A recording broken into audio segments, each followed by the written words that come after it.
Olá, bem-vindos a mais uma aula de física.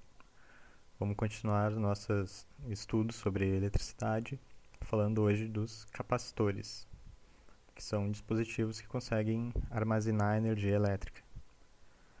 Bom, para entender o funcionamento dos capacitores, vamos fazer isso a partir da história deles, entender como surgiu o primeiro capacitor, ficou conhecido como garrafa de Leyden. Ele foi inventado duas vezes no mesmo ano, 1745, né? Duas vezes porque ele foi inventado em dois experimentos independentes um do outro, né? Sem saber que um estava fazendo o outro. E coincidentemente, no mesmo ano, foi descoberto duas vezes esse equipamento.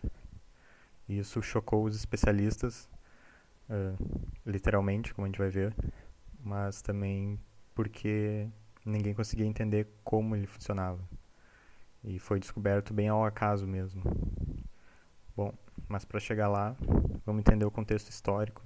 Então, uns 15 anos antes de se descobrirem esse equipamento, o físico amador inglês Stephen Gray fez uma publicação que é considerada uma das principais publicações da história da eletricidade, em que ele fala sobre a descoberta de materiais condutores e isolantes elétricos. Então, aqueles materiais que têm mais facilidade em conduzir eletricidade, os condutores, e aqueles que dificilmente conseguem conduzir, que são os isolantes, ou dielétricos. Bom, 2 anos depois, o químico francês, o Charles Dufay, eu acho, ele chegou a uma conclusão muito importante também, que quase todos os corpos neutros podiam ser eletrizados entrando em contato com outro corpo já eletrizado, ou encostando ou chegando bem perto. E uma coisa que ele chamou a atenção, que seria importante, é que o corpo inicialmente neutro tinha que ser um condutor e tinha que estar isolado da Terra. E esse princípio ficou conhecido como a regra de Dufay. E foi muito reconhecida na época. Bom, e o Dufay estava fazendo experimentos para eletrizar a água. O próprio Gray também já fazia antes, só que o Gray fazia a eletrização da água por indução, só chegando perto da água com um material condutor. Enquanto o Dufay fez, como explica a imagem aqui, botando um material condutor em contato direto com a água. Aqui na imagem, o que aparece com a letra C são materiais condutores e em I, os isolantes. Então até aqui tem um recipiente condutor com a água que é condutora também. Estão apoiados no material aqui que é isolante, então está isolado da terra, né? Aqui tem um cabo isolante e um fio condutor. Bom, esse isolante é eletrizado por atrito e isso eletriza também o fio condutor ali. Depois que se coloca esse fio eletrizado em contato com a água e retira, a água fica eletrizada. Bom, alguns anos depois, 1740, um pesquisador alemão, o Georg Matthias Bose, introduziu o chamado condutor primário, que era, bom, eles tinham na época esses geradores eletrostáticos, né, como está representado aqui na figura, um globo de vidro que é girado por uma manivela e em atrito com a mão ou com algum outro tecido ficava eletrizado, e o condutor primário que o Bose desenvolveu era nada mais do que um material condutor que ficava em contato, uma ponta dele ficava em contato com esse gerador eletrostático e a outra ponta tu podia usar para eletrizar alguma outra coisa. E bom, o que ele gostava de fazer era o que a gente já discutiu numa aula anterior, chamado beijo elétrico, que ele gostava de impressionar os amigos nas festinhas, ia lá e eletrizava o corpo de uma mulher e chamava algum rapaz ali que não sabia do que estava acontecendo para tentar dar um beijo nela só para ganhar um choque.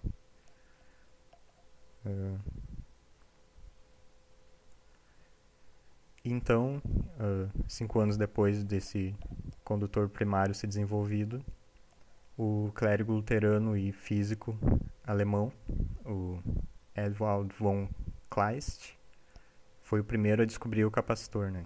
E como a gente já tinha discutido, foi por acaso. Ele estava realizando um experimento com um gerador eletrostático e por acaso acabou encontrando um fenômeno que ninguém conseguia explicar, né? O que aconteceu? Bom, normalmente o que se fazia? Aqui tem o gerador eletrostático. Essa figura aqui foi feita em 1750, então alguns anos depois, por um físico francês também, o Nollet, que inclusive foi quem deu o nome ao experimento de Leyden e garrafa de Leyden. Depois a gente já vai ver porque o nome Leyden, né? Mas enfim, aqui tem o gerador eletrostático, o globo que está sendo eletrizado pelo atrito com a mão, em contato com o condutor primário. O condutor vai sendo eletrizado pelo globo e depois esse condutor eletrizado entra em contato com um recipiente com água. Normalmente se fazia isso não segurando a garrafa na mão como ele está fazendo aqui, mas sim sobre uma mesa, por uma coisa isolante. Mas, por acaso, um dia o Kleist acabou fazendo um experimento, né? Normalmente ele deixava tipo numa mesa e botando o dedo perto do condutor primário que ele conseguia um efeito de gerar umas faíscas. Ele conseguia acender alguma material inflamável, mas nesse dia ele acabou fazendo segurando com uma mão a garrafa, a parte de fora, e com a outra mão ele encostou aqui no condutor primário e ele recebeu um grande choque. E ficou sem entender nada, chocado e sem saber o que estava acontecendo. Bom, no mesmo ano aconteceu a mesma coisa, só que com outra pessoa, o Andreas Cuneus, que era um advogado que conhecia os experimentos do cientista holandês, o Peter van Mochenbroek, que era um cientista muito reconhecido. E ao tentar reproduzir os experimentos, que é parecido com os experimentos que o Kleist estava fazendo, esse advogado também acabou fazendo da mesma maneira, segurando a garrafa com a mão, e também levou um grande choque. Depois ele falou isso pro Muschenbroek, que replicou o experimento e também ficou sem entender nada. Inclusive tem aqui essa citação que achei bem interessante dele, que ele mandou uma carta para um outro cientista lá, e na verdade ele estava falando até sobre outra coisa, né? Como dá para ver aqui no início da mensagem dele. Como vejo que essa folha não está totalmente cheia, ele estava falando que tinha uns dados meteorológicos lá e tal. Eu gostaria de lhe informar sobre uma experiência nova, mas terrível, que te aconselho a nunca tentar você mesmo, já que nem eu próprio, que a experimentei e sobrevivi pela graça de Deus, a tentaria de novo por todo o reino da França. Pensei que tinha morrido.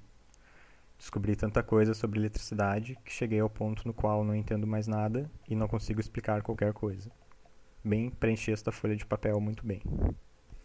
Bom, ele não foi o único, né? Assim como o Kleist, ele, basicamente todos os cientistas, os físicos da época ficaram muito sem saber explicar esse fenômeno e começaram a tentar reproduzir e foram melhorando e aos poucos foram conseguindo explicar, mas como a gente vai ver, levou ainda alguns anos para conseguir entender de fato o que estava acontecendo ali.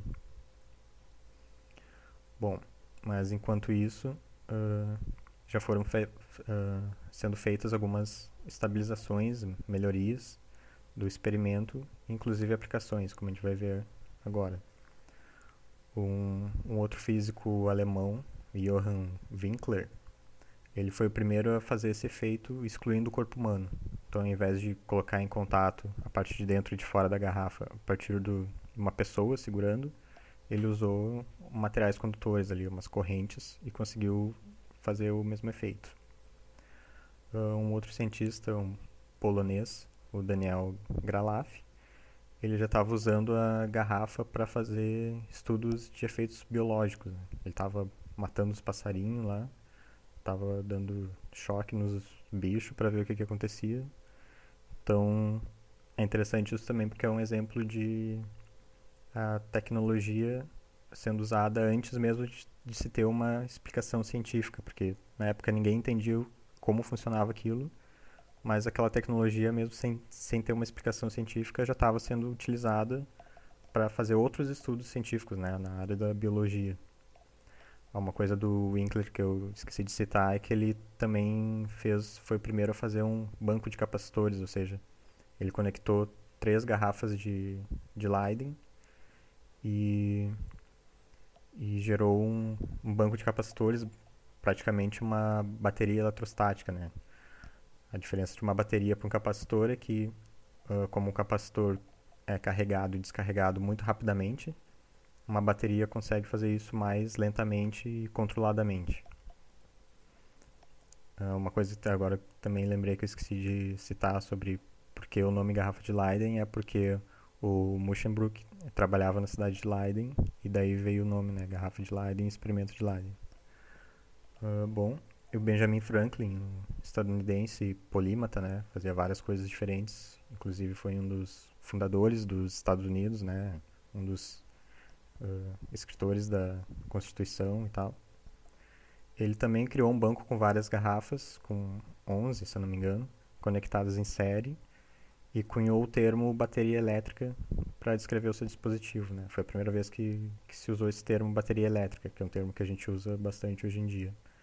E então o Benjamin Franklin foi o primeiro a criar esse termo, e depois a gente vai ver também que ele foi o primeiro a explicar o fenômeno. Mas bom, o que está acontecendo na garrafa de Leiden, né? Normalmente a história ela enfatiza o fato de que o pessoal não conseguia entender como que ela funcionava, porque se alguém estava segurando a garrafa, ela não devia funcionar, porque estava aterrando o sistema. Isso seria contra aquela regra do Phi, né? De que não poderia estar sendo o que tu está querendo eletrizar não pode estar sendo aterrado. Mas bem, como funciona a garrafa na verdade, porque aqui tem um esquemazinho, né? Tu tem ali uma fonte de elétrons ou um material condutor eletrizado, como o condutor primário aqui. Ele está em contato com o interior da garrafa, que também tem material condutor, nesse caso aqui um papel alumínio, no caso do normal pode ser uma água, que é condutora. E a parte externa da garrafa também tem um material condutor, no caso aqui também um papel alumínio. E essa parte externa é conectada à Terra.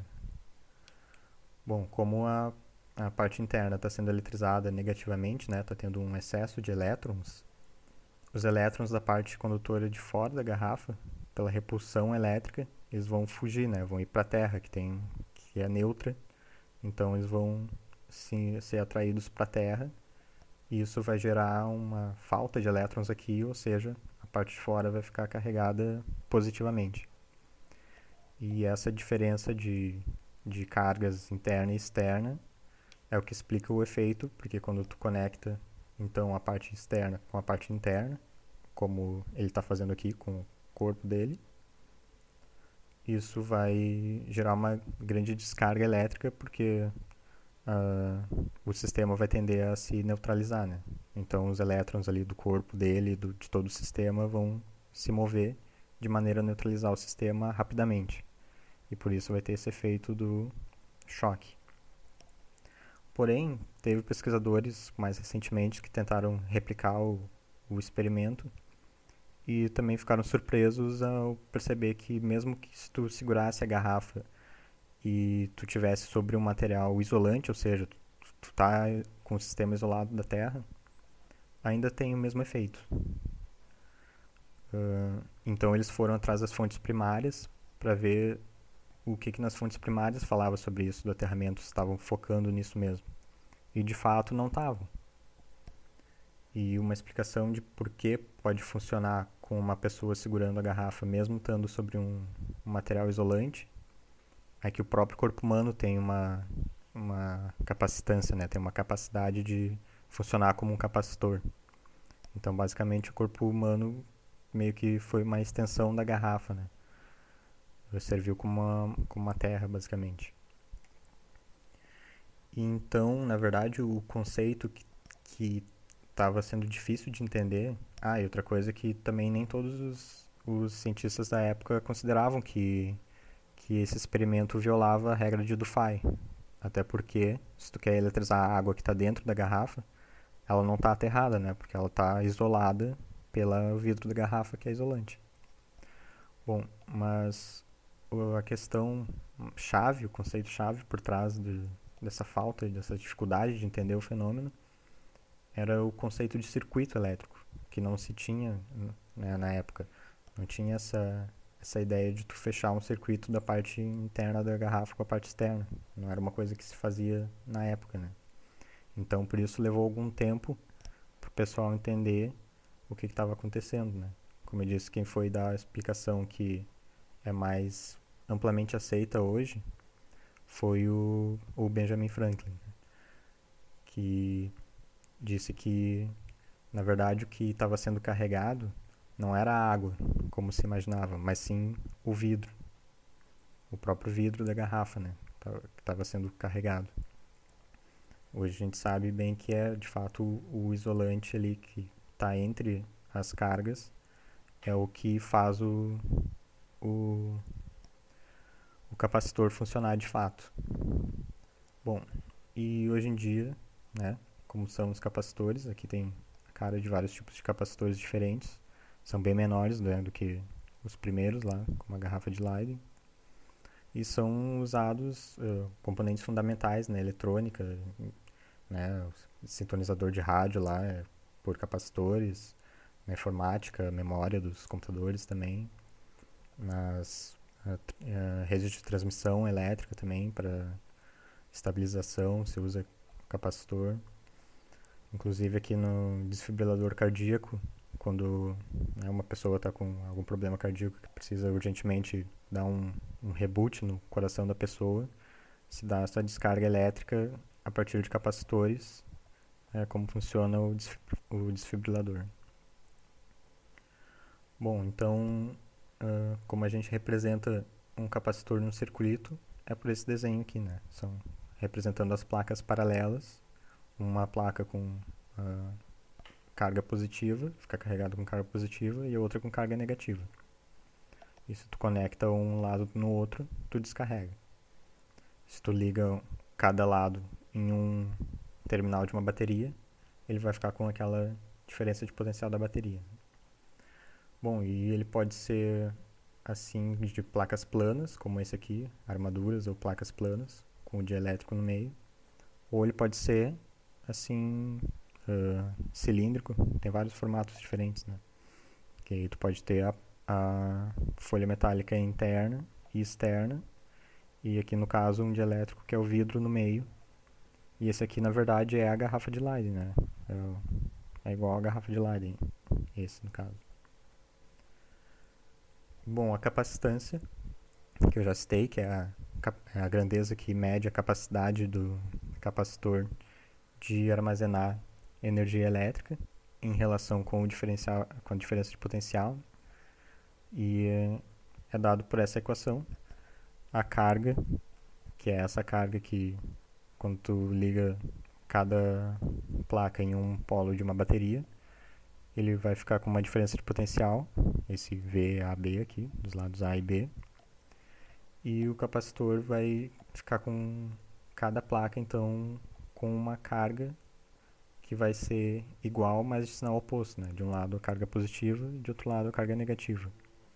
E se tu pegar a magnitude dessa carga e dividir pelo diferença de potencial, isso vai ser a capacitância desse capacitor. Cada capacitor tem uma capacitância que é constante, né? Então, para cada valor de diferença de potencial, tu vai ter uma carga específica que ele vai ter nas placas dele. E a unidade que se usa no sistema internacional para capacitância é o Farad, em homenagem ao Michael Faraday. E é definido como um Farad é um Coulomb dividido por 1 volt. Que na verdade 1 Farad é um valor bem alto, assim, porque dificilmente tu vai ter 1 Coulomb de carga sendo armazenado por 1 volt de tensão, né? Normalmente se usa mais o microfarad, né? Ou até picofarad. E bom, alguns fatores que influenciam na capacitância de um capacitor é a área das placas, né? E hoje em dia a gente vê aqui que tem maneiras de se ter uma área bem grande em um volume pequeno. A área das placas então é grande, fica tudo enroladinho aqui, tem as placas de material condutor separadas por um dielétrico e com área grande, mas num volume muito pequeno. E a distância é inversamente proporcional à capacitância, então quanto maior a distância entre as placas, menor vai ser a capacitância daquele capacitor. Nesse caso a gente vê também que hoje em dia a gente consegue ter capacitores com uma distância muito pequena entre as placas. E outra coisa que influencia é o dielétrico que é usado. Então, se tu usar um isolante com uma constante K, a capacitância vai ser aumentada em K vezes em comparação com a capacitância se não tivesse nada ali, se fosse ar ou vácuo. Então, por exemplo, a porcelana que tem uma constante dielétrica que é 6, ou a capacitância de um capacitor vai ser 6 vezes maior com a porcelana entre as placas do que se não tivesse nada. Bom, era isso a aula de hoje. Na próxima a gente continua vendo os capacitores. Então, obrigado. Tchau.